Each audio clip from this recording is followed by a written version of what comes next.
नमस्कार, बहुजन संवाद में आपका स्वागत है, अभिनंदन है। छात्र संघ को राजनीति की नर्सरी कहा जाता है और छात्र संघों से ही निकल करके, छात्र राजनीति से निकल करके जो बच्चा आगे निकलता है तो वहाँ एक प्रौढ़ पुख्ता होकर के निकलता है, सैद्धांतिक रूप से, वैचारिक रूप से, सांगठनिक रूप से एक अच्छी ट्रेनिंग उसको वहाँ मिलती है और राजनीति में जाए या कहीं भी जाए, समाज के किसी भी क्षेत्र में जाए तो वहाँ से एक अनुशासित कैडर के रूप में वो निकल पाता है। लेकिन हमारी सरकार ने या सरकारों ने छात्रों के इस ऊर्जा को गलत तरीके से डायरेक्शन दे करके उसको दिग्भ्रमित करने की उसकी कोशिश की, उसको बदनाम करने की कोशिश की। फल क्या हुआ साहब? छात्र संघों पर पहले प्रतिबंध लगाया गया तरह तरह से, उस पर आरोप लगा करके, और जहां कहीं थोड़ा बहुत छात्र संघ चलता भी था तो उसको बेइज्जत बदनाम करने की कोशिश की गई। और ये तमाम नेता लोग छात्र नेताओं को अपना पिट्ठू के तरीके से इस्तेमाल करना शुरू किया बाद के दिनों में, और उसका वो राजनीतिक ट्रेनिंग जो होनी चाहिए तो उसको न लेकर के उसको अपना बधुआ मजूर जैसा अपना बनाते चले गए। और अब क्या हो रहा है साहब कि छात्र संघ जहां कहीं भी है वहां से बेहतर परफॉर्मेंस हमको दिखाई पड़ता है। उसमें से बनारस हिंदू यूनिवर्सिटी से आप उठा के देखिए, इलाहाबाद यूनिवर्सिटी से आप उठा के देखिए, गोरखपुर यूनिवर्सिटी से आप उठा करके देखिए, उज्जैन यूनिवर्सिटी उठा के देखिए, और खास करके जवाहरलाल नेहरू यूनिवर्सिटी हुआ, दिल्ली विश्वविद्यालय हुआ, यहाँ के सारे विद्यार्थी नेता जो निकल के आए वो आज की तारीख में भी राष्ट्रीय क्षितिज पर, राष्ट्रीय अंतर्राष्ट्रीय क्षितिज पर आलोकित कर रहे हैं पूरे राजनीति को और समाज के हर क्षेत्र को। लेकिन पिछले दिनों अब तक तो छात्र संघों पर अपने जहां तहां प्रतिबंध लगाते रहे, लेकिन अभी फिलहाल जो मौजूदा हालत में जो निकल के आया है कि आंदोलनों पर एकदम से बैन लगा दिया। जवाहरलाल नेहरू विश्वविद्यालय में छात्रों के सारी गतिविधियों पर बैन लगा दिया। इसके पहले जैसे होता था तो साहब सामान्य तरीके से आंदोलनों को, जहां आंदोलन होता था, आंदोलन का मतलब ये होता है कि हम जहां कहें वो ज्यादा से ज्यादा लोगों तक हमारी आवाज पहुंचे। तो इस सरकार ने हर जिलों में आप उठा करके देखिए, हर जगहों पर उठा करके एक कोने कहीं पर एक स्थान फिक्स कर दिया कि आप वहीं जाइए, चीखते रहिए, चिल्लाते रहिए, किसी से कोई मतलब नहीं है, कोई सुनेगा नहीं, कोई कुछ नहीं करेगा। और दिल्ली में भी जंतर मंतर एक जगह फिक्स कर दिया गया है, और वो भी एक बाड़े के अंदर बैठा करके आप वहां पर चीख चिल्ला लीजिए, चाहे जो कीजिए। लेकिन ये तो हद हो गई। जवाहरलाल नेहरू यूनिवर्सिटी में, जवाहरलाल नेहरू यूनिवर्सिटी जिसका अपने आप में एक क्रेज है, और वहां से जो भी विद्यार्थी नेता आज की तारीख में भी आप उठा करके देखिए तो राष्ट्रीय राजनीति हो चाहे जीवन के किसी भी क्षेत्र में आप उठा करके देखिए तो सब लोग नेतृत्व कर रहे हैं जवाहरलाल नेहरू विश्वविद्यालय से। लेकिन जवाहरलाल नेहरू विश्वविद्यालय का कुछ ऐसा आतंक इस वर्तमान सरकार पर छाया हुआ है, जबकि जवाहरलाल नेहरू यूनिवर्सिटी से निकले हुए 2 मंत्री और तरह तरह के लोग इस सरकार को भी जो है तो दिशा देने का काम कर रहे हैं। लेकिन कल तो हद हो गई, वहां के सारे डेमोक्रेटिक अधिकार छीन लिए गए इन्हीं पर, कि आज की तारीख में ये जवाहरलाल नेहरू यूनिवर्सिटी में ये अधिकार छीन रहे हैं, लोकतांत्रिक अधिकारों को छीन रहे हैं। तो क्या ये भारत के नागरिकों का या सबके जनतांत्रिक अधिकारों को छीनने की पहल है क्या? हम इसी पर चर्चा करने के लिए आज आपके सामने उपस्थित हैं। हमारे साथ एक प्रबुद्ध पैनल है, हमारे साथ बच्चों के मार्गदर्शन करने वाले प्रबंध शास्त्र के प्रोफेसर और राजनीतिक विश्लेषक ये प्रोफेसर अखिल स्वामी जी हैं। आपका स्वागत, अभिनंदन है।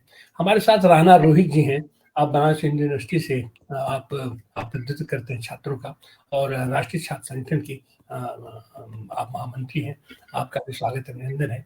हमारे साथ अतहर जमाल लारी साहब एक जमाने में विद्यार्थी आंदोलन और आज की तारीख में राजनीतिक आंदोलन से गहरे रूप से जुड़े हुए हैं। आपका भी स्वागत, अभिनंदन है। हमारे साथ गांधीवादी कार्यकर्ता जागृति राही जी हैं, आपका भी स्वागत, अभिनंदन है। हमारे साथ आदित्य दुबे जी हैं, हल्ला बोल संगठन के ज्वाइंट सचिव हैं, राष्ट्रीय ज्वाइंट सचिव हैं। आपका भी स्वागत, अभिनंदन है। हमारे साथ महेश कुमार जी हैं, आप आयशा के हैं और इलाहाबाद यूनिवर्सिटी में आज की तारीख में आप भी नोटिस वोटिस लेकर के और अपना झेल रहे हैं। आपको अभी थीसिस सबमिट करनी है, थीसिस सबमिट करने नहीं दिया जा रहा है। और भी साथी हमारे साथ जुड़ते रहेंगे, हम उनसे बात करेंगे। हम चलते हैं शुरुआती दौर में ही प्रोफेसर अखिल स्वामी जी के पास।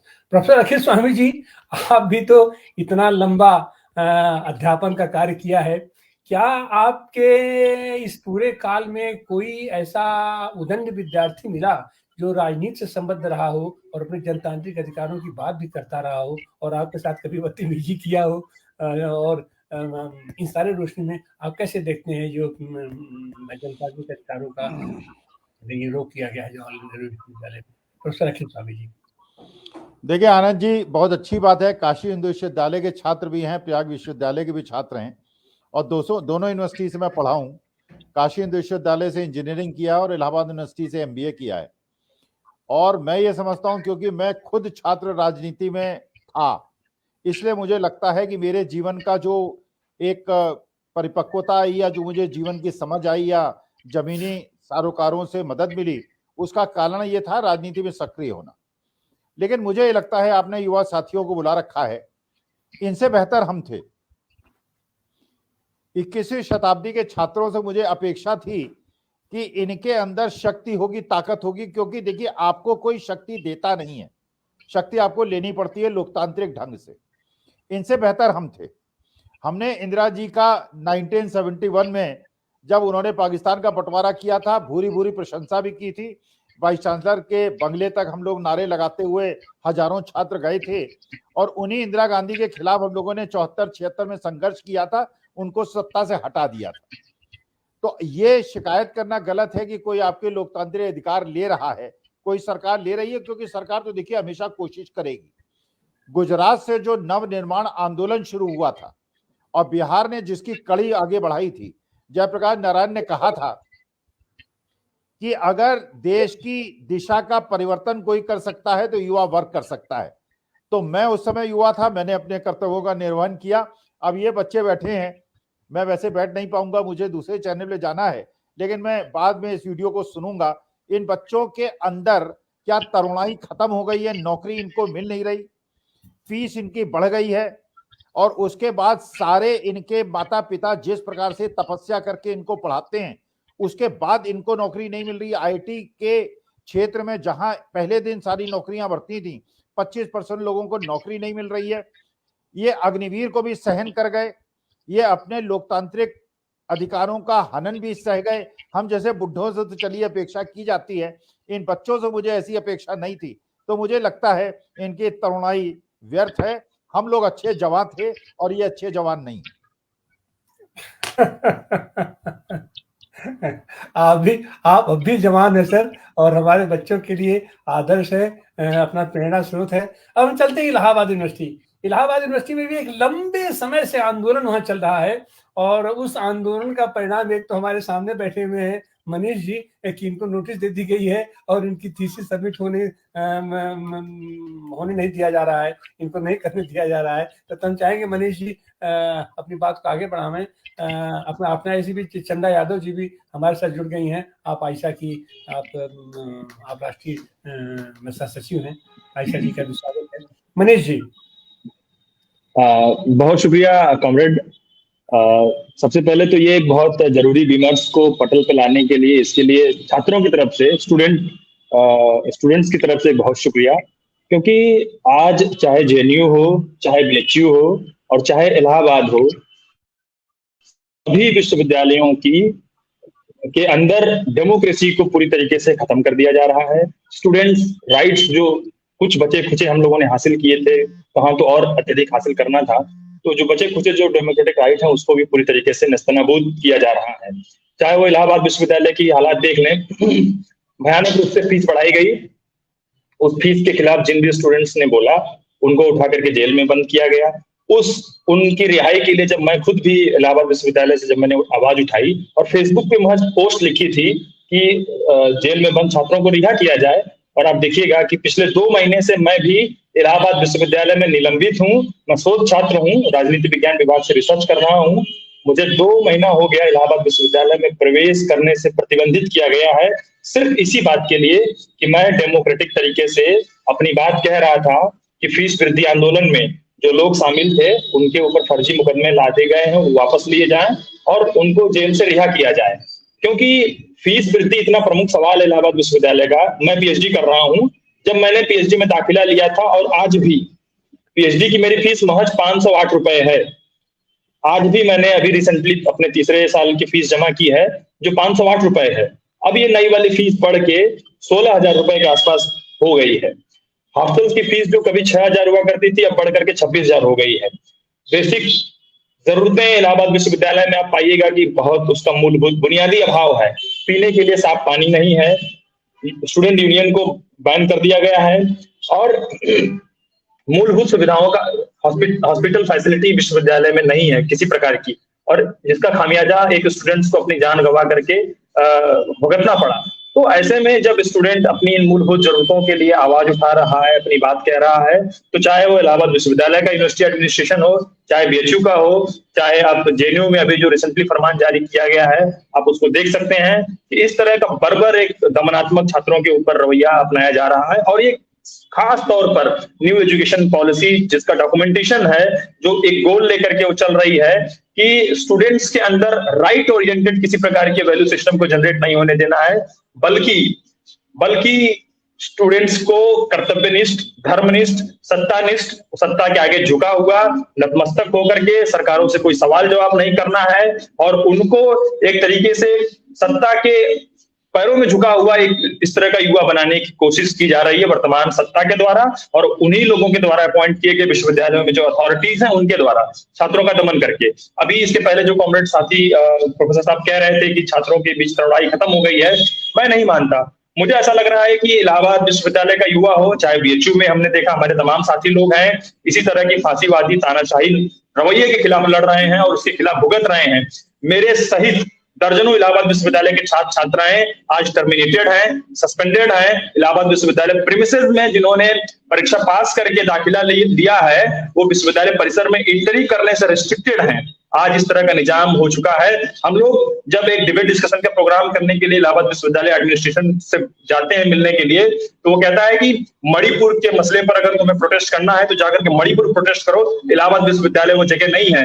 हम लोग जब फिलिस्तीन के सवाल पे बात करने के लिए, आयोजन करने के लिए एक वो एप्लीकेशन लेकर के जाते हैं, तब फिर वो कहता है कि तुम यहाँ इलाहाबाद विश्वविद्यालय में फिलिस्तीन का झंडा ढोओगे। आपने देखा होगा कि एक चीफ डॉक्टर बर्बरता से किस तरीके से लाठी से छात्रों के ऊपर मार रहा है।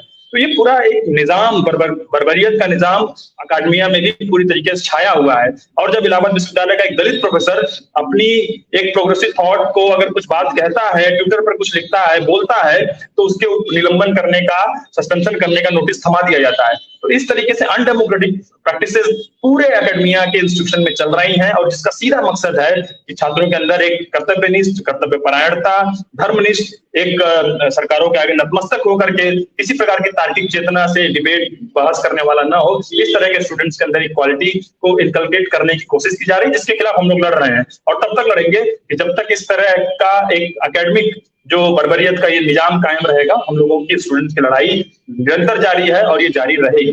धन्यवाद जी, बहुत बहुत धन्यवाद अपने मनीष जी। विद्यार्थियों पर ही नहीं, यह तो उत्पीड़न का चक्र और ये इतनी डरी हुई निजाम है। यह भी आपने देखा दिल्ली विश्वविद्यालय में 14 साल अध्यापन किया लक्ष्मण यादव ने, और सबसे बेस्ट परफॉर्मेंस उनका है, और उनका जो सो बायोडाटा भी उनका जो सबसे बेहतर रहा है। लेकिन फिर भी उनके बाद 14 साल बाद जब परमानेंट करने की बारी आई तो उनको छांट दिया गया। तो यह बात तो समाज के हर क्षेत्र में हो रहा है कि इनकी वैचारिकी पर या इनका आलोचना करने वाले जो भी लोग हैं उनको ये बोलने नहीं देंगे, और इनका एकमात्र प्रयास है कि सब के सब लोग इनके झंडे तले आ जाएं, इनके भगवा रंग में रंग जाएं। तो तभी जो अब हम चलेंगे बनारस हिंदू यूनिवर्सिटी काशी हिंदू विश्वविद्यालय के हमारे छात्र नेता रोहित राणा जी हैं। ये राणा जी, आप इस अभियान को आप कैसे देखते हैं? और काशी हिंदू विश्वविद्यालय में भी तो आप लोग लंबे अरसे से आंदोलन कर रहे हैं, और इन सारी चीजों का आप अपने अनुभव साझा कीजिए। राणा रोहित जी, अनम्यूट कर लीजिए, पहले अनम्यूट कीजिए। आप म्यूट है, अनम्यूट कीजिए।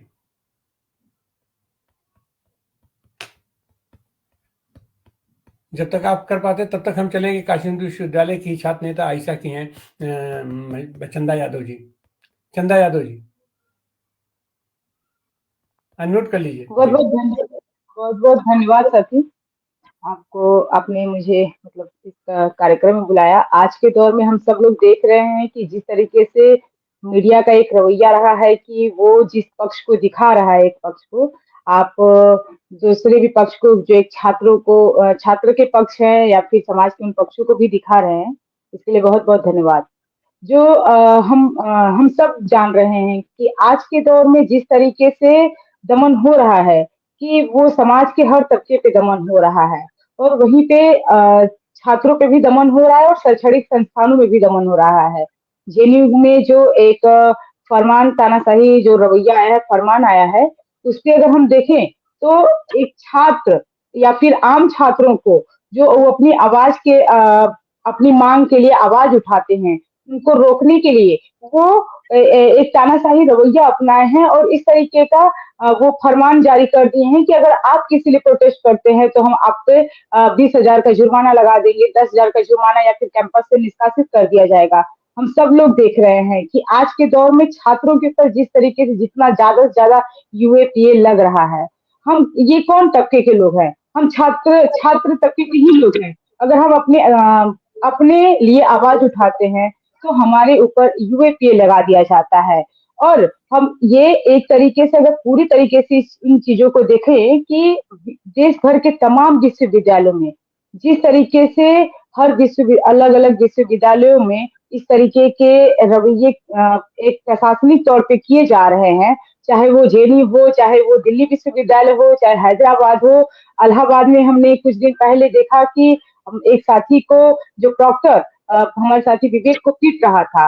अभी बीएचयू में बीते दिनों की घटना है कि 1 महीना पहले ही वहां पे एक छात्रा के साथ रेप किया जाता है, और बीएचयू प्रशासन पूरे 1 महीने से ज्यादा इस घटना को हो गया है और बीएचयू प्रशासन इस पे चुप्पी लगाए हुए है। बीएचयू प्रशासन के साथ साथ जो है कि यहाँ के बनारस के प्रशासन, यहाँ तक के बनारस जो बनारस के सांसद है मोदी जी, वो भी चुप्पी लगाए हुए हैं। उनका एक भी स्टेटमेंट इस घटना पे नहीं आया। अगर हम लोग इसके खिलाफ जब प्रोटेस्ट कर रहे थे कि उस पीड़िता को न्याय देनी चाहिए और उन आरोपियों को पकड़िए और इस कैंपस में जीएस कैश लागू करिए, तो हमें हम एबीवीपी के गुंडे आते हैं, हमारे साथ मारपीट करते हैं और हमारे ऊपर उल्टा एफआईआर भी दर्ज करा दिया जाता है, जिसमें कि इसमें पूरा प्रशासन मिला जुला हुआ है। अगर हम पिछले दिनों इलाहाबाद की घटना को देखें कि वहां पे साथी विवेक को के साथ भी प्रॉक्टर मारपीट करता है और जातिगत तौर पे गालियां देता है, और साथी मनीष का जिस तरीके से अभी कैंपस बैन किया गया है, उनको शो कॉज नोटिस भेजा गया है, और साथ में और भी तमाम वहाँ के छात्र हैं जिनको इस तरीके के उनके साथ शो कॉज उनको नोटिस भेजा जा रहा है। तो तमाम हम विश्वविद्यालयों पर अगर एक तरीके से देखें तो मौजूदा जो सरकार है वो एक तरीके से छात्रों को, और खास तौर से उस तबके के जो छात्र हैं, जो पिछड़े वर्ग के छात्र आते हैं, उनको वो शिक्षा से निकालने के लिए ये सारी कोशिश कर रही है कि जो पिछड़े वर्ग के छात्र हैं, जो गरीब तबके के छात्र हैं, उनको हम शिक्षा तक पहुंचने ही ना दे। अगर वो अपने अधिकारों के लिए लड़ाई लड़ेंगे या फिर आंदोलन करेंगे तो उनके ऊपर कोई मुकदमा दर्ज करा दिया जाएगा, उनको यूनिवर्सिटी से निष्कासित कर दिया जाएगा या फिर जुर्माना लगा दिया जाएगा। एक तो महंगाई का इतना मतलब महंगाई इतना बढ़ा हुआ है कि एक गरीब व्यक्ति अपने बच्चों को पढ़ा नहीं सकता है, और हम देख रहे हैं कि आए दिन जो शिक्षा महंगी होती जा रही है जिस तरीके से, वो उसके खिलाफ भी अगर हम छात्र मान लीजिए जैसे कि जेएनयू में अगर ये बोले हैं कि आंदोलन पे बैन लगा दिया गया है कि अगर कोई प्रोटेस्ट करेगा तो हम उसके ऊपर जुर्माना लगाएंगे, जुर्माना उनको भरना पड़ेगा 20,000 रुपए। अगर कोई छात्र उसके तमाम समस्याएं होती हैं अगर एकेडमिक तरीके से कि उसके कैंपस में कोई इसको हरास कर रहा है या फिर कोई प्रोफेसर उस तरीके से उसे परेशान कर रहा है या फिर फीस की समस्याएं हैं, तमाम समस्याएं होती हैं। अगर हम किसी शैक्षणिक संस्थानों में जाते हैं तो पढ़ने के दौरान हमें तमाम समस्याएं होती हैं उस विश्वविद्यालय में। तो उन सारी चीजों के लिए हम क्या करते हैं, एक हमारा आंदोलन हम करते हैं, और आंदोलन हमारा जो है कि एक लोकतांत्रिक अधिकार है किसी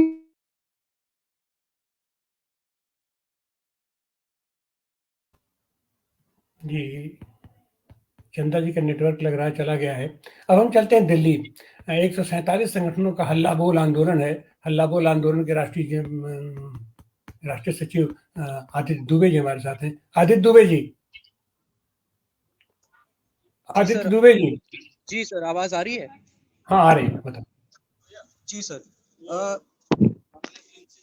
जी चलो ठीक। मेरा सर यही मानना है, जैसे कि बाकी लोगों का भी मानना है कि इस सरकार से, जो हमारी जो केंद्र की सरकार है, अगर आप इसका रवैया देखें पिछले 8-10 सालों से, इनका हमेशा से ये रोल रहा है चीजों में कि हम जो है इंटेलेक्चुअल माइंड्स और इंटेलेक्चुअल चीजों को जो है कैसे कर्टेल करना है। आप देखिए कि जेएनयू जैसा संस्थान जो है वो हमेशा से, ऐसा नहीं है कि किसी पॉलिटिकल पार्टी या किसी सरकार के विरोध में वो रहा है, उसका हमेशा से ये रहा है कि जो भी इस्टेब्लिशमेंट में जो भी लोग रहेंगे और अगर वो गलत करेंगे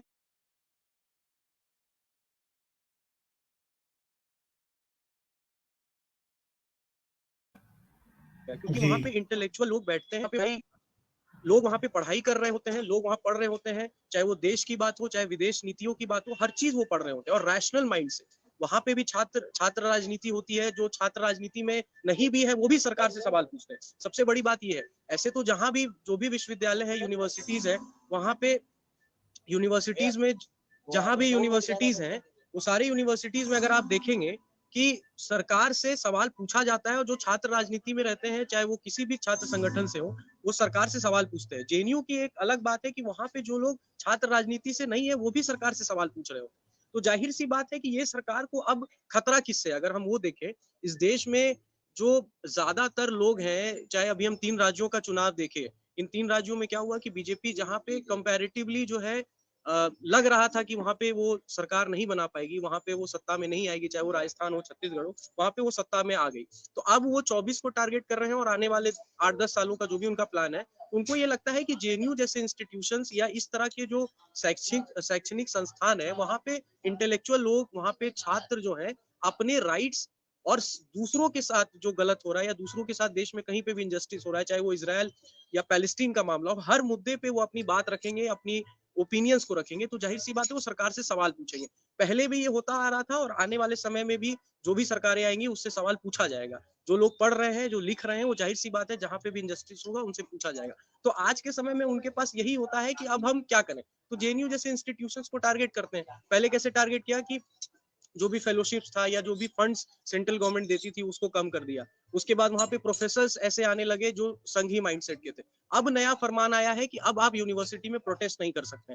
अगर आप पढ़ लिख रहे हैं, अगर आप समझ रहे हैं कि कहीं इंजस्टिस हो रहा है, तो उसके लिए आप सड़क पे नहीं आ सकते, यूनिवर्सिटी में नहीं आ सकते। तो इस देश में ये माहौल बनाया जा रहा है कि ये, मतलब मैंने बहुत 3-4 साल पहले भी कहीं पे पढ़ा था और जैसे लोग कहते भी थे कि this is we have come to a state of undeclared emergency की जो हम बात करते हैं, तो बिल्कुल ये अनडिक्लेयर्ड इमरजेंसी की ही बात है कि आप प्रोटेस्ट नहीं कर सकते हैं, आप अपने राइट्स की बात नहीं कर सकते हैं, सड़क पे नहीं जा सकते हैं, सड़क से आप सरकार से सवाल नहीं पूछ सकते। यूनिवर्सिटी के अंदर, यूनिवर्सिटी कैंपस के अंदर जहाँ पे पुलिस फोर्सेस या इस तरह के जो लोग हैं वो भी अलाउड नहीं है, वहां पे आप कह रहे हैं कि नहीं, आप जो है प्रोटेस्ट नहीं करेंगे और ये यूनिवर्सिटी से फरमान आता है। तो जाहिर सी बात है सरकार को डर लगता है इस तरह के शैक्षणिक संस्थानों से और यही कुछ शैक्षणिक संस्थान बचे हुए हैं। अब जाहिर सी बात है इंस्टीट्यूट ऑफ एमिनेंस जो कि जियो इंस्टीट्यूट है, वहां के बच्चे तो मोदी सरकार से सवाल पूछेंगे नहीं क्योंकि उनको इंस्टीट्यूट ऑफ एमिनेंस का दर्जा मिल गया है। जाहिर सी बात है वहां पे बड़े बड़े मोदी, अंबानी और अडानी के जैसे बेटे या बेटी जो है वहां पे पढ़ेंगे, तो वो लोग तो सरकार से सवाल पूछेंगे नहीं।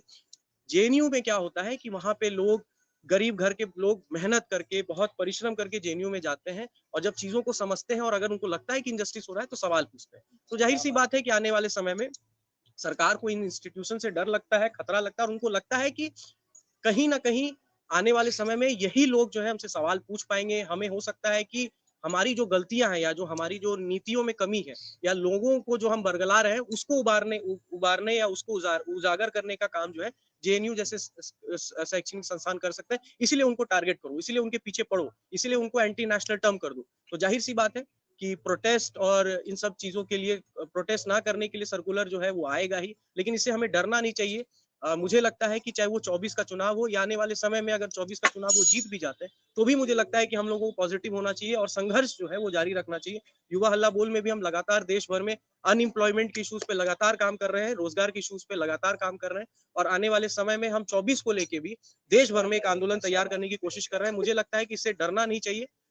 ये करते रहेंगे, ये जुल्म ढाते रहेंगे, लेकिन हमें संघर्ष जारी रखना चाहिए। बहुत बहुत धन्यवाद जी, बहुत बहुत धन्यवाद आदित्य दुबे जी। और आपके हल्ला बोल आंदोलन पूरे देश में 147 संगठनों का समुच्चय है। तो इन सारे साथियों के साथ उनके लोकतांत्रिक अधिकारों के लिए आवाज उठाई जाएगी तो बेहतर रहेगा। हमारे साथ चंदा यादव जी जुड़ गए हैं। चंदा यादव जी, आप अपनी बात पूरी कीजिए।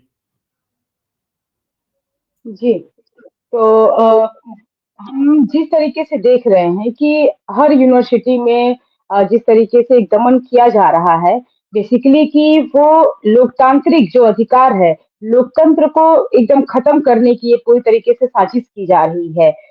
एक आम छात्र जो है, जो अपने अधिकारों के लिए लड़ाई लड़ता है, चाहे वो देश के तमाम मुद्दे में, वो आने वाले देश के लिए भविष्य है, वो तमाम मुद्दों पे अगर बातचीत करता है, चाहे वो मणिपुर का मुद्दा हो, चाहे वो उसके कैंपस के मुद्दे हो, चाहे उसके अपने कोई निजी मुद्दे से जुड़े हुए कोई सवाल हो, तो अगर वो कैंपस में अगर इसके खिलाफ प्रोटेस्ट करता है, तो ये इसको खत्म करने की कि हम एक पिछड़े तबके की, देखिए कि ये किस तरीके से साजिश है कि एक गरीब तबके का जो बच्चा है, चाहे एक पिछड़े वर्ग का बच्चा है, चाहे दलित वर्ग का बच्चा है, चाहे आदिवासी वर्ग के बच्चे हैं, चाहे महिलाएं हैं, चाहे अल्पसंख्यक वर्ग के बच्चे हैं, वो हमसे सवाल कैसे कर सकते हैं। मतलब कि ये पूरा जो है कि बीजेपी गवर्नमेंट का जिस तरीके से पूरा रवैया है, या फिर बीजेपी गवर्नमेंट का जिस तरीके से आइडियोलॉजी है, एकदम ब्राह्मणवादी जो मानसिकता है, वो नहीं चाहता है कि इस तरीके के पिछड़े वर्ग के बच्चे, चाहे महिलाएं हैं, चाहे अल्पसंख्यक हों, वो हमसे कोई सवाल करें। आखिर जेएनयू में आंदोलन या फिर प्रोटेस्ट को वो क्यों बैन किए हैं? वो इसलिए बैन किए हैं क्योंकि वहाँ पे जो ज्यादा से ज्यादातर वहाँ पे पिछड़े वर्ग के बच्चे जो है कि आते हैं पढ़ने के लिए, और वहाँ पे सस्ती एक शिक्षा है, वहाँ पे एजुकेशन क्वालिटी है वहाँ पे, तो वो चाहते हैं कि जो पिछड़े वर्ग के बच्चे आ रहे हैं वो यहाँ तक ना पहुंच पाए, और इसीलिए उनको वो आंदोलनों के जरिए कि इस तरीके से फरमान लाके, इस तरीके से नोटिस लाके उनकी आवाजों को खत्म करने की कोशिश कर रहे हैं। जैसे कि आपने कहा कि दिल्ली विश्वविद्यालय में प्रोफेसर लक्ष्मण यादव को जिस तरीके से कि निष्कासित कर दिया गया, हम सब लोग जानते हैं कि प्रोफेसर लक्ष्मण यादव एक बेहतरीन शिक्षक के रूप में दिल्ली विश्वविद्यालय में थे। उनके जैसा दिल्ली विश्वविद्यालय में जहाँ पे उनके जगह पे जिसकी नियुक्ति हुई है, हमें तो नहीं लगता है कि वो उनसे एक बेहतर शिक्षक कोई लाया होगा। आखिर वो उनको क्यों निकाले? क्यों? क्योंकि उनके विचारों से वो डरते हैं। जिस तरीके से वो सवाल करते हैं इस सरकार से, इस ब्राह्मणवादी मानसिकता के लोगों से वो सवाल करते हैं, वो डर रहे थे। इसलिए उनको वहाँ से 14 साल बाद जो है कि निकाल दिया गया। तो हम देख रहे हैं कि ये तमाम जो है कि देश के हर विश्वविद्यालयों में अभी जिस तरीके से दमन किया जा रहा है, चाहे हम लोग देखें कि एनईपी जो आई थी, नई शिक्षा नीति 2020 में, वो किस तरीके से ये छात्रों के लिए और विश्वविद्यालयों के लिए घातक है कि जहाँ पे कहा गया कि 30% जो है कि हर विश्वविद्यालय लोन लेगा, उस 30% में लोन लेने जब लेगा कोई विश्वविद्यालय, तो वो उसको चुकाने के लिए हमारी फीस को बढ़ाएंगे। जब हम छात्रों की फीस बढ़ेगी तो हम छात्र वहाँ पे नहीं पढ़ पाएंगे, हमें शिक्षा से निकाल दिया जाएगा, और उस फीस को, उस कर्जे को भरने के लिए विश्वविद्यालय जो है कि क्या करेगा, हमारी फीस ही बढ़ाएगा। अब जब लोन बढ़ जाए, उसके ऊपर कर्जा होगा तो हमारी फीस बढ़ाएगा, जिसमें कि गरीब तबके के बच्चे हट जाएंगे, पिछड़े वर्ग के बच्चे हट जाएंगे। तो आप समझिए कि जिस तरीके से ये पूरा मौजूदा सरकार, मोदी सरकार ब्राह्मणवादी मानसिकता, मनुवादी मानसिकता से काम कर रही है कि जैसे वो नहीं चाहती है कि पिछड़े वर्ग के बच्चे पढ़ने के लिए आए इस संस्थानों में। वो चाहते हैं कि जो उच्च जाति के जो बच्चे हैं, जिनके पास संपत्ति है, वही सिर्फ जो है कि शैक्षणिक संस्थानों में पढ़ें। और वो नहीं चाहते हैं कि हमारे जैसे जो पिछड़े वर्ग के बच्चे हैं, चाहे महिलाएं हैं, चाहे आदिवासी हैं, मुस्लिम वर्ग के बच्चे हैं, वो उनसे कोई सवाल करे। हम तमाम विश्वविद्यालयों को देखे हैं, जब मैं जामिया की पूर्व छात्रा हूँ और मैं बीएचयू की भी पूर्व छात्रा हूँ, मैंने दोनों जगहों पे देखा है कि जिस तरीके से यहाँ प्रशासन जिस तरीके से काम करती है कि वो पूरी तरीके से, एक तरीके से हम कहें कि छात्रों के विरुद्ध, ना यहाँ पे कोई एजुकेशन क्वालिटी है ढंग से, ना कोई घटनाएं हो जा रही हैं, तो इसपे प्रशासन का जिस तरीके से रवैया है वो एकदम ही, हम कहें तो बायस तरीके से है।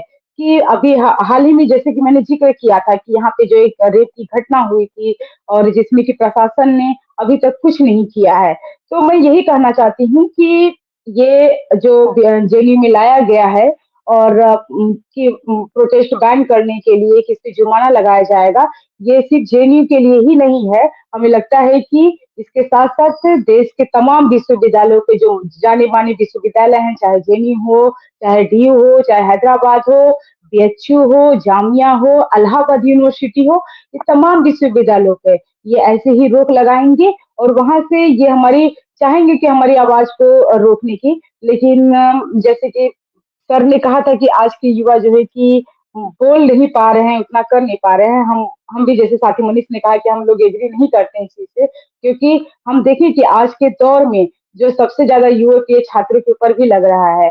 आज हमारे साथी भी उमर खालिद जेल में है, उनके साथ साथ तमाम लोग हैं, मीरान हैदर है, गुलसिफा है, तमाम साथी जो जेल में बंद है। तो हम सब लोग एक छात्र तबके के जो छात्र तबका है वो आज के दौर में एक मुखर रूप से आवाज उठा रहा है। ऐसा नहीं है कि वो चुप है, उठा रहा है, तभी दमन किया जा रहा है। तभी आज जो जेएनयू में बैन के प्रोटेस्ट बैन पे बैन किया गया है, वो इससे सरकार डरी हुई है, तभी वो बैन की हुई है। तो हम कहेंगे कि ये सरकार जो है कि लोकतंत्र को खत्म कर देना चाहती है और अब पूरे तरीके से यहाँ पे ब्राह्मणवादी एक अपनी मानसिकता को थोपने की कोशिश कर रही है। बहुत बहुत धन्यवाद।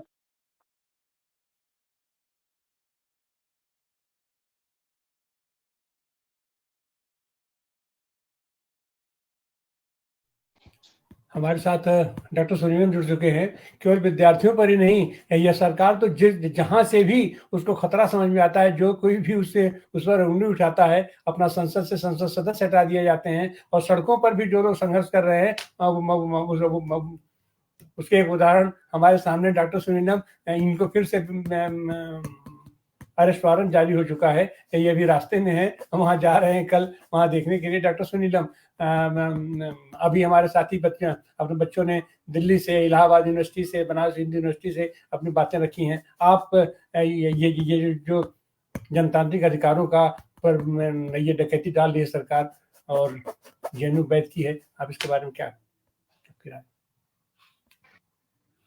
जी धन्यवाद तिवारी जी। अभी जो बात सुनी वो तो पूरे छात्र जगत की जो प्रतिक्रिया है, विशेष तौर पे जो प्रोग्रेसिव ऑर्गेनाइजेशंस हैं, जो लेफ्ट के ऑर्गेनाइजेशंस हैं, वहाँ पे जो समाजवादी संगठन है, सभी संगठनों ने इसका विरोध किया है। लेकिन मेरा कहना है कि ये जो पूरा सरकार का प्रयास है वो असल में एक जो वैचारिक केंद्र है, उस वैचारिक केंद्र को नेस्तनाबूद करने का जो है ये उस दिशा के अंदर एक बहुत ही ठोस कदम है। मुख्य बात यह है कि क्यों जेएनयू को खत्म करना चाहती है भारतीय जनता पार्टी या संघ, क्यों खत्म करना चाहता है? क्योंकि उनको लगता है कि वो एक वैसा वैचारिक केंद्र है जो उनको चुनौती पेश करता है।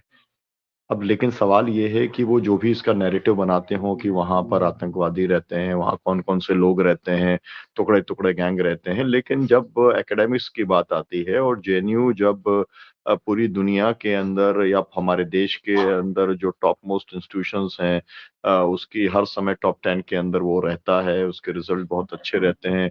और जिस तरीके से वहां पर आईएएस आईपीएस से लेकर के और जितने भी प्रतियोगिताएं होती हैं उसमें भी वहाँ के छात्र बहुत अच्छे ढंग से कॉम्पीट करते हैं। और कुछ एक ऐसा इंस्टीट्यूशन बना है जो लोग अपनी समाज के प्रति और देश के प्रति जिम्मेदारी मानते हैं।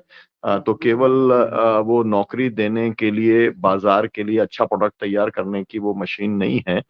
वहां पर वास्तव में जो समाज के वंचित तबके के लोग हैं उनको पढ़ने का अवसर मिलता है, उन्हें एक अलग और दुनिया देखने का अवसर मिलता है। कई बार हमने बहुजन संवाद के ऊपर कार्यक्रम किया है और वहाँ के छात्र नेताओं ने आकर के और छात्रों ने आकर के और फैकल्टी के लोगों ने आकर के बताया है कि जिस तरीके का अवसर जेएनयू देता रहा है उस तरीके का अवसर देश का कोई दूसरा विश्वविद्यालय कम फीस के अंदर उन तबके के लोगों को जिनको सबसे ज्यादा शिक्षा से वंचित रखने का काम किया गया है हजारों साल से, सैकड़ों साल से, वो कोई दूसरा नहीं करता है। वो रास्ते, क्योंकि ये जो सरकार है, जो बात अभी कह रही थी हमारे साथी कि जो एक मनवादी सोच वाली है, तो इनके लिए कुछ ही लोग हैं जो पढ़ेंगे। तो पहले जमाने में केवल वो जो है जाति के आधार पर वो कर सकते थे, लेकिन अब तो उसे कर नहीं सकते। तो अब उसको करने का तरीका ये है कि भाई जिसके पास बहुत पैसा होगा उसी के बच्चे अच्छा पढ़ेंगे और बाकी सब बच्चों को पढ़ने का अवसर नहीं मिलेगा। जेएनयू उसका अवसर प्रदान कराता है। ये एक बात है। दूसरी बात ये है कि जो असल में जो संघ है वो लेफ्ट को और सोशलिस्ट को अपना दुश्मन मानते हैं। ये आपको ही मालूम है कि ये जो लेफ्ट और सोशलिस्ट हैं ये हिटलर की नज़र के अंदर भी रहे थे। चाहे वो हिटलर का कि जब वो मतलब जर्मनी के अंदर जब राज रहा हो तब, या फिर जब मुसोलिनी ने राज किया हो, तो जो विचारधारा वाले लोग थे जो वर्ग संघर्ष की बात करते थे या दुनिया को बेहतर बनाने की बात करते थे, सभी लोगों को आगे बढ़ने के अवसर देने की बात करते थे, उन लोगों को किस तरीके से प्रताड़ित किया गया था, उनका खात्मा करने का काम किया गया था। उसी फासिस्ट रास्ते के ऊपर ये सरकार चल रही है। तो मेरा कहना ये है कि जेएनयू के जो स्टूडेंट्स हैं वो तो उसका विरोध करेंगे, लेकिन ये एक मास मूवमेंट बनना चाहिए। अभी जो है लगभग सभी जगहों पर छात्र संघ के चुनाव बंद कर दिए हैं।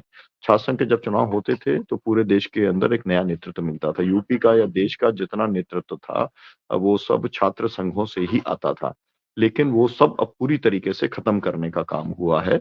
तो अब लोग किस रूट से आएंगे? सवाल ये है कि वहां पर लोग छात्र थे, छात्र आंदोलन करते थे, वहां पर छात्रों को रिप्रेजेंट करने का काम करते थे। एक तरीके से उनकी एक पार्लियामेंट्री पॉलिटिक्स में बाद में आते थे, लेकिन उनकी एक चुनाव वाली ट्रेनिंग हो जाती थी, लोगों को मोबिलाइज करने की ट्रेनिंग हो जाती थी, प्रोटेस्ट करने की ट्रेनिंग हो जाती थी और एक सेंसिटिविटी बनती थी पूरे समाज के अन्य छात्र छात्राओं के प्रति, अपने इंस्टीट्यूशंस के प्रति, पूरे शिक्षा जगत के प्रति और एम्प्लॉयमेंट के प्रति। लेकिन उस सबको पूरी तरीके से खत्म करने का काम तो एक तरीके से युवाओं की जो क्षमता है वो क्षमता इस देश के नेतृत्व के काम ना आए।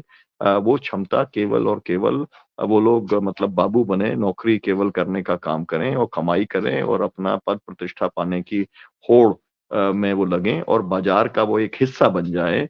तो ये एक जो व्यापक जो साजिश है, उसी साजिश के तहत ये कानून बनाया गया है। मुझे लगता है कि अब इसके अंदर जो है, अगर इसके अंदर जो है जेएनयू के पुराने, मुझे लगता है तो ये है कि सबसे पहला ये काम तो ये होना चाहिए कि जेएनयू के जितने स्टूडेंट यूनियन के जो पदाधिकारी रहे हैं, उन सबको बुलाना चाहिए एक बार।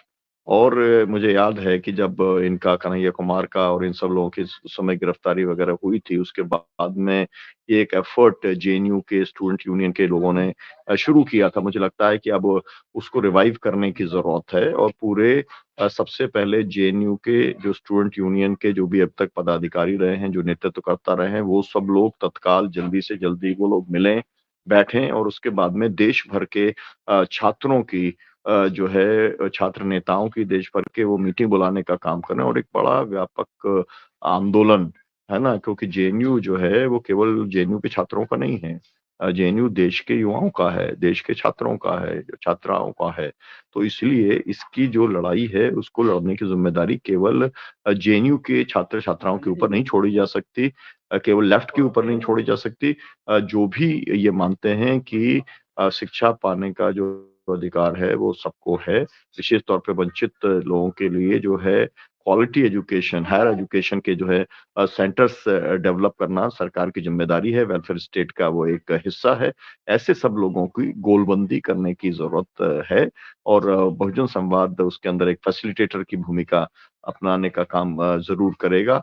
तो मैं जो भी ये साथी बहुजन संवाद को देख रहे हैं, मैं उन सबसे कहना चाहूँगा कि आपके जो भी छात्र संगठन के जो साथी हैं, युवा संगठनों के जो साथी हैं, उन सब तक इस आप वीडियो को पहुँचाने का काम करें, इस चर्चा को पहुँचाने का काम करें और अपनी-अपनी जगह पर गोलबंदी करें। मैं व्यक्तिगत स्तर पर भी जो जेएनयू के जो पुराने नेता हैं, अब सीताराम येचुरी भी उसके एक समय में रहे, हम लोगों के अनिल चौधरी जी हैं, वो भी रहे, तमाम सारे लोग, प्रोफेसर आनंद कुमार हैं, वो सब रहे।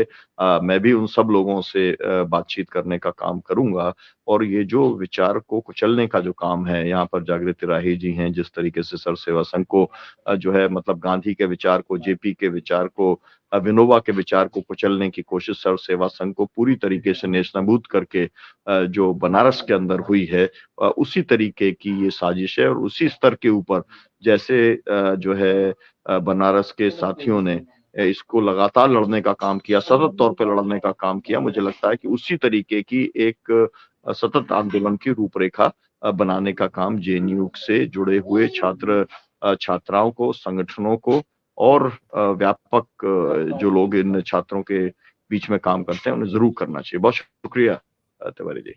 बहुत बहुत धन्यवाद साथी। अब हम फिर चलेंगे एक बार राष्ट्रीय छात्र संगठन के राष्ट्रीय ये महासचिव हैं राणा रोहित जी। राणा रोहित जी, आपकी टिप्पणी। आवाज आ रही है? हाँ, अरे बोलो। हाँ, देखिए ये हमला सिर्फ जेएनयू पे नहीं है। आप जब देखेंगे ना, लखनऊ यूनिवर्सिटी में भी राज्यपाल दीक्षांत समारोह में गई थी और वहां कहती है कि यहाँ जो छोटे छोटे मसलों पे छात्र लोग जो है धरने पे बैठ जाते हैं, ये कहीं से भी ठीक नहीं है, ऐसे लोगों को यूनिवर्सिटी में नहीं रहने का अधिकार है, इस तरह की वो बातें करती है। वो कहीं ना कहीं बीएचयू तक भी आता है। जब हम सर्कुलर को पढ़ते हैं, कुछ दिन पहले ही चीफ डॉक्टर ऑफिस से एक सर्कुलर जारी होता है कि धरना प्रदर्शन जैसे एक्टिविटी में अगर कोई शामिल होता है तो उसकी जो विश्वविद्यालय की तरफ से मिलने वाली जो सुविधाएं हैं, जिसमें छात्रवृत्ति, फेलोशिप है, वो रोक दी जाएगी। तो कहीं ना कहीं जो उनका मॉडल है, वो भजन लाल बनाने की जो मॉडल है ना, कि जो हमारी बात करेगा, जो भजने की बात करेगा हमारी, हम उसको पास तो देंगे, लेकिन जो भी विरोध करेगा उसके खिलाफ हम बैरिकेड लगा देंगे। तो वो उनकी policy JNU, DU, BHU, Allahabad होते हुए देश भर की यूनिवर्सिटी में जा रही है।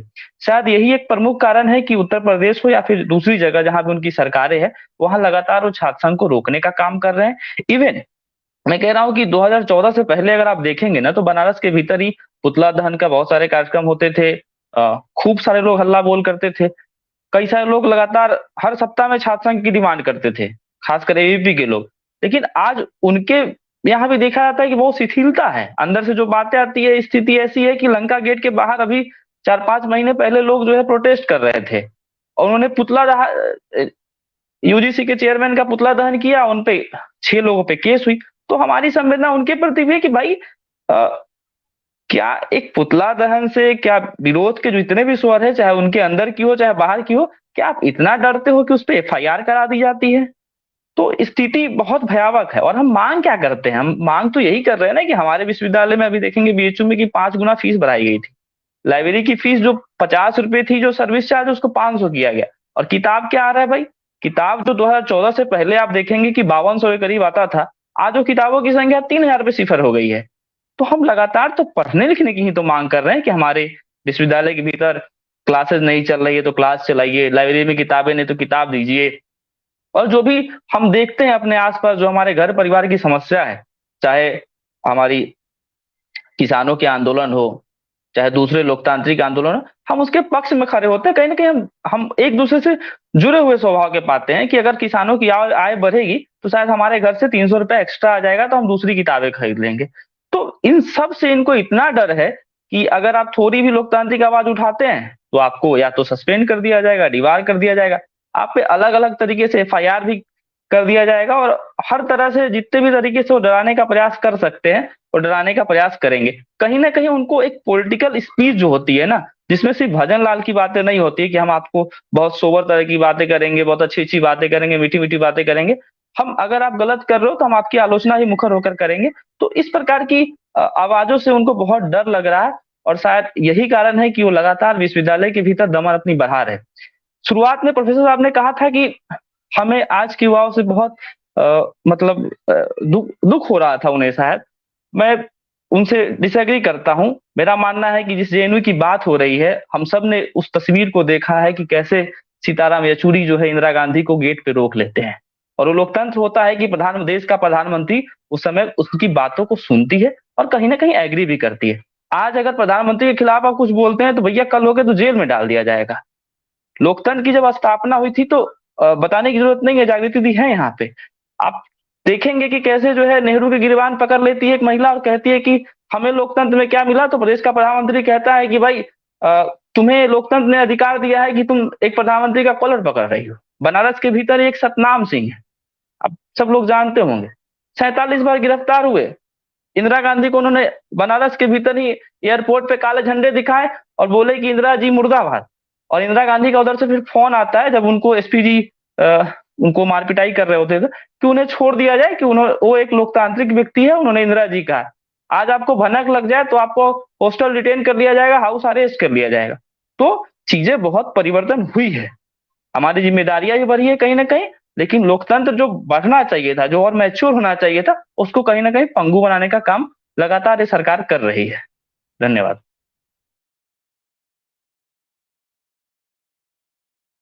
अब हम चलते हैं आज की तारीख में जन नेता बन के उभरे हैं अतहर जमाल लारी साहब। अतहर जमाल लारी साहब, ये जिस तरीके से डेमोक्रेटिक राइट्स पर हमला हो रहा है, और अभी आपने देखा कि 56 साल की सजा डॉक्टर सुरीनो को हुई है, वो भी फर्जी केस में, और अभी कल उनको जो अरेस्ट वारंट उनके जिम्मे जारी हो गया है। आज जो रास्ते में है, अभी तो अमृतसर में है और उनको तत्काल वहां पहुंचना है गुजरात के बॉर्डर पर।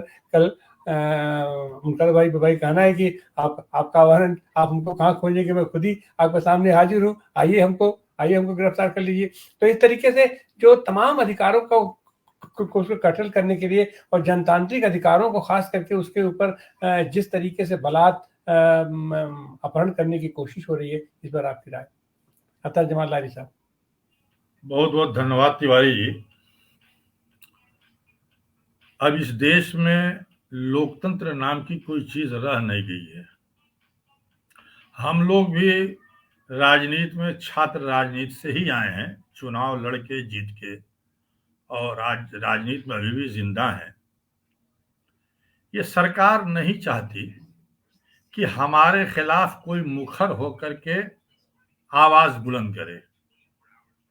डॉक्टर सुनीलम जी के आप चर्चा कर रहे हैं, अभी जेएनयू के बारे में चर्चा हो रही है, वहां पे लगा दिया गया कि छात्र कोई आंदोलन नहीं करेगा, आंदोलन करेगा तो उसको जुर्माना भरना पड़ेगा, और जुर्माना ही नहीं भरना पड़ेगा, अब तो यूएपीए भी लगा दिया जाएगा और बंद कर दिया जाएगा। कितनी मिसालें हैं, अभी उमर खालिद का किसी ने नाम लिया, तमाम जगहों पे तमाम छात्रों को आज भी जेलों में बंद किया गया, उनकी कोई सुनवाई नहीं हो रही है। और लोकतंत्र का जो स्तंभ है, 4 स्तंभ हैं, चाहे वो विधायिका हो, कार्यपालिका हो, न्यायपालिका हो, मीडिया हो, इन सब की हालत क्या है आज इस देश में? मीडिया की हालत क्या है? क्या मीडिया इस बात को उछालेगा, बताएगा? आज तमाम जगहों पे इलेक्शन, चुनाव जो होते थे छात्र संघ के, वो बंद कर दिए गए, चुनाव नहीं हो रहा है, छात्र अपनी आवाज बुलंद अब नहीं कर सकते, और अगर आज आवाज हम बुलंद करेंगे तो हमको जेलों में डाला जाएगा, हमारा निष्कासन होगा। तो ये तानाशाही पूर्ण सरकार जो है, ये किसी भी हद तक जा सकती है, और हमें तो नहीं उम्मीद है कि लोकतंत्र इस देश में बचेगा। आधा लोकतंत्र खत्म हो चुका है। अगर आज हम प्रधानमंत्री जी के बारे में बोल देंगे, अभी किसी ने जिक्र मणिपुर के बारे में किया, मणिपुर के बारे में कोई चर्चा नहीं होगी, और चर्चा करेंगे आप तो आपको जेल में डाला जाएगा। आप जेएनयू के बारे में चर्चा करेंगे तो आपको बंद किया जाएगा। हमारे छात्र ही जो हैं आज के राष्ट्रपति और प्रधानमंत्री और तमाम बड़े बड़े पदों पे बैठने वाले लोग हैं। उसी जेएनयू से कौन सा शख्सियत नहीं निकली है, लेकिन आज छात्रों की आवाज दबाई जा रही है, जनता की आवाज दबाई जा रही है, जनता को प्रताड़ित किया जा रहा है। आज नहीं सरकार चाह रही है, ये तो इमरजेंसी से भी बुरा हाल हो गया है। इमरजेंसी तो कह के लगाया गया था, लेकिन आज जो है अघोषित आपातकाल है। अभी आज हम देख रहे थे, घटना घटित हुई है, संसद भवन के अंदर 2 नौजवान छलांग लगाते हैं दर्शक दीर्घा से और चले जाते हैं, और गैस भी छोड़ते हैं।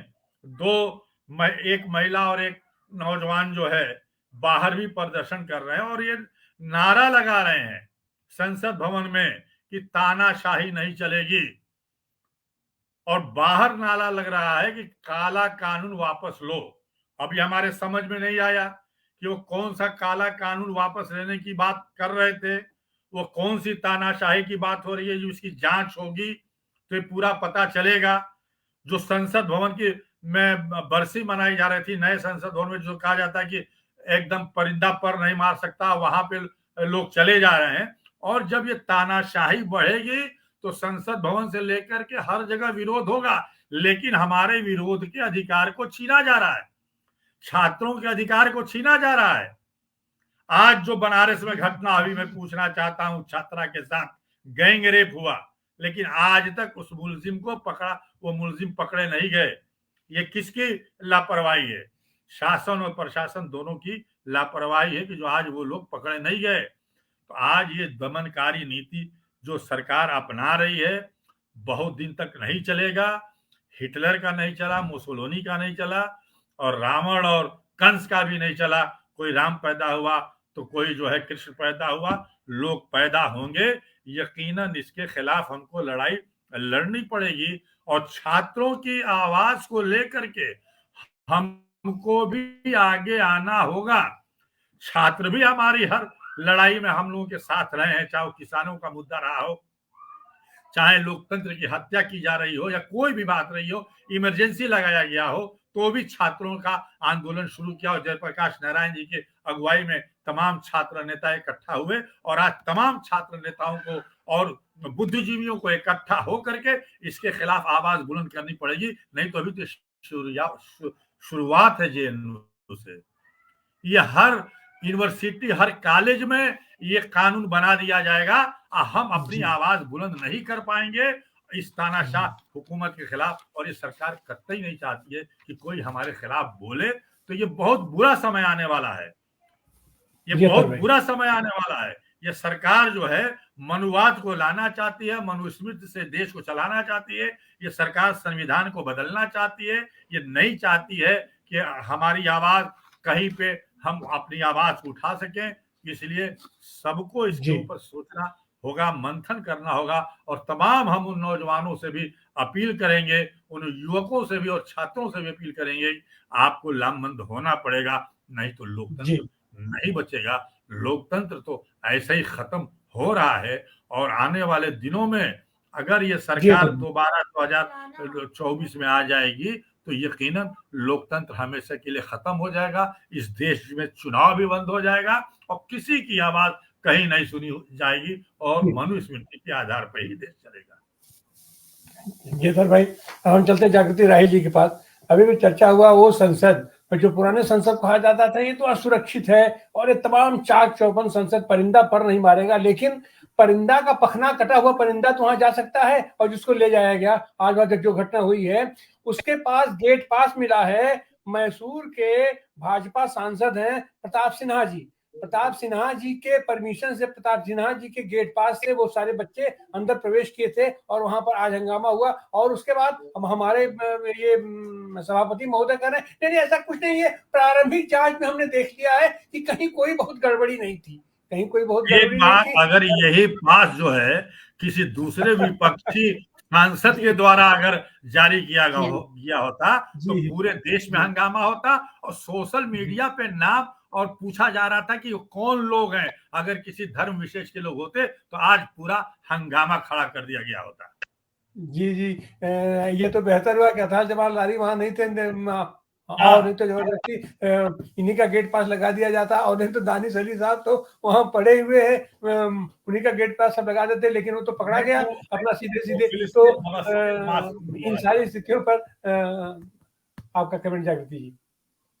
जी, ये बहुत सीधी सी बात है कि जो अभी तक लोगों ने बोला उसको मैं समराइज करूं अगर, तो ये बुलडोजर जो है केवल घरों पर नहीं चल रहा है, ये बहुत जो एक सामने सामने चलने वाला बुलडोजर है, और एक जो नहीं दिख रहा है, दिखता नहीं लेकिन चल रहा है, वो बुलडोजर ये है कि यूनिवर्सिटी के स्पेस खत्म किए जा रहे हैं, यूनिवर्सिटी का बजट घटा दिया गया, एडमिशन के तरीके बदलकर उनका अधिकार कम कर दिया, वैचारिक जो स्पेस था खत्म हो गया, एफिलिएशन के लिए कॉलेज जो रखे गए थे वो अधिकार खत्म कर रहे हैं, एडहॉक टीचर्स हटा दिए गए हैं, इतिहास की जो आर्काइव और लाइब्रेरी थी जेएनयू की वो खत्म हो गई, वीसी एक ही तरीके से एक ही स्कूल से यानी पढ़ा हुआ आता है, एक ही तरीके के विचारधारा से।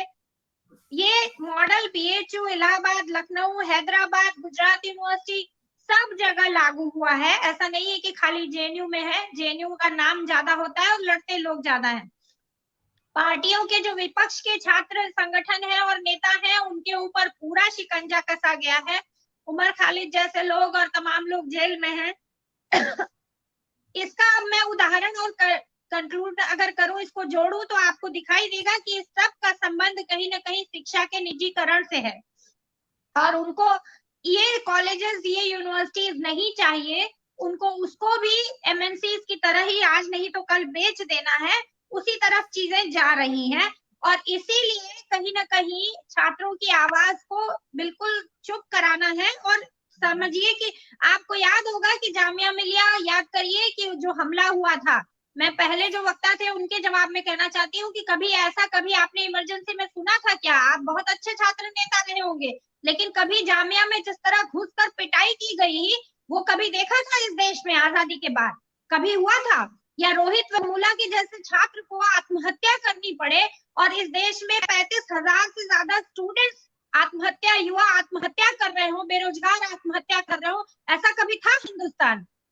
तो हमको ये समझने की जरूरत है कि मास की जो थियरी है, थियरी ऑफ एलियनेशन, वो क्रिएट की जा रही है और डेमोक्रेसी का स्पेस खत्म किया जा रहा है।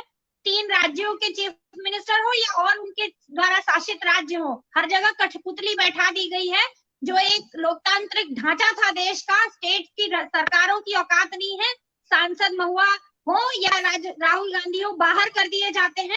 एक कमेटी बैठ के संसद को, सदस्य को हटा देती है।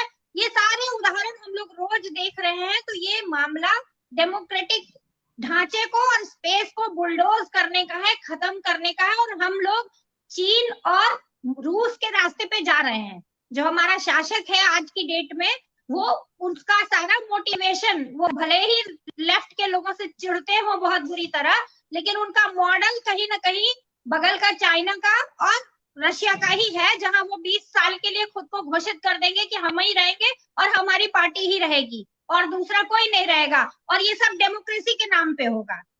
ठप्पा लगवा लिया जाएगा सुप्रीम कोर्ट से, वो जो फैसला चाहेंगे करेंगे और उस पर ठप्पा लगवा लेंगे लीगल अथॉरिटी से भी इस देश की। ये बहुत सीरियस क्वेश्चन है। ये केवल जेएनयू का मामला नहीं है, ये हर जगह, हर क्षेत्र में हम देख रहे हैं। किसी भी संस्था की स्वतंत्र आवाज और हैसियत नहीं रह गई है।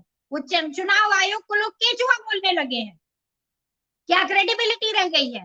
ईडी और सीबीआई को पहले ही उनका तोता कहा जाता रहा है। तो ऐसी कोई स्वतंत्र संस्था या कोई वैचारिक स्पेस नहीं है। बनारस में राजघाट ढहा दिया गया, साबरमती खत्म किया गया और जितनी ऐसी नागरिक संगठन हुआ करते थे सिविल सोसाइटी के, उन सब के पर कतर दिए गए हैं। और उसके बाद फिर अब यूनिवर्सिटीज धीरे धीरे खत्म हो रही है। पीएचयू में अभी लंका पर आकर के धरना प्रदर्शन किया जाए तो सीधे योगी जी को फोन जाता है थाने से और लोगों के ऊपर प्रतिबंध लगाया जाता है। 10 बजे रात से अब आप बीएचयू के कैंपस में नहीं घुस सकते हैं। लड़की के साथ बलात्कार करने वालों को नहीं पकड़ा गया। यूनिवर्सिटी में ये कर्फ्यू टाइमिंग लागू कर दी गई। तो ये सारी चीजें हो रही हैं और हम लोगों को समझने की जरूरत है।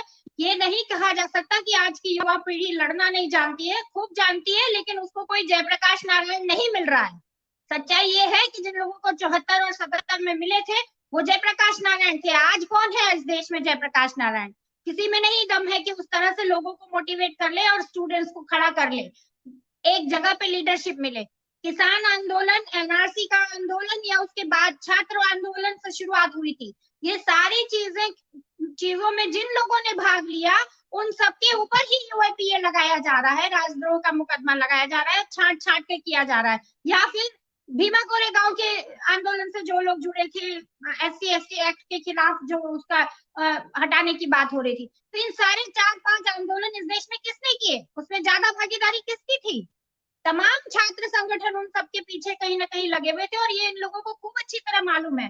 तो ये कहना कि ये शासक जो है डरा हुआ है, मैंने भी बिल्कुल मानती।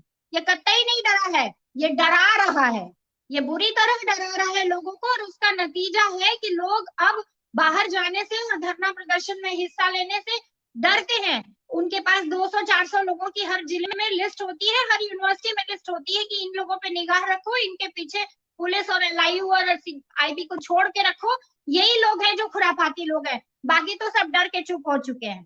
तो ये डेमोक्रेटिक स्पेस को, डेमोक्रेटिक पूरा सिस्टम को 70 साल में जो खड़ा किया गया, इसको खत्म करने की साजिश है। और ये किसी एक जाति या किसी वर्ग के खिलाफ भी नहीं है, ये इस देश की 80% 90% जनता के खिलाफ है। ये बात भी समझने की जरूरत है।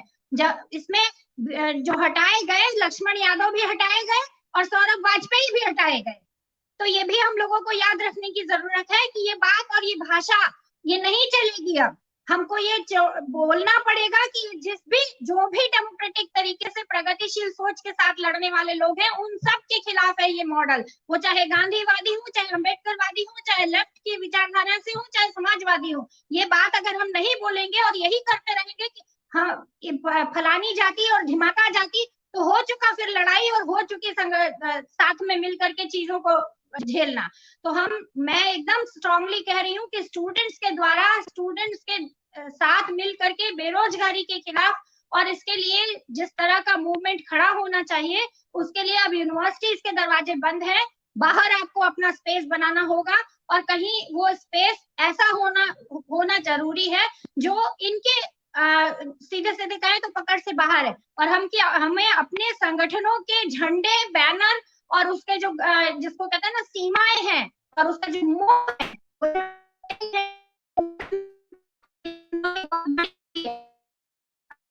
जी, सारी सीमाओं से बाहर निकल करके अब हमें अपने जनतांत्रिक अधिकारों के लिए लड़ना होगा, निकलना होगा, यही संदेश है। और यह सरकार तो या कोई भी सरकार ऐसे आंदोलनों को तो कुचलने के लिए ही अपना पूरा प्रयास करती है, लेकिन कोई भी रिएक्शन होता तो अपना उसका रिएक्शन भी होता है।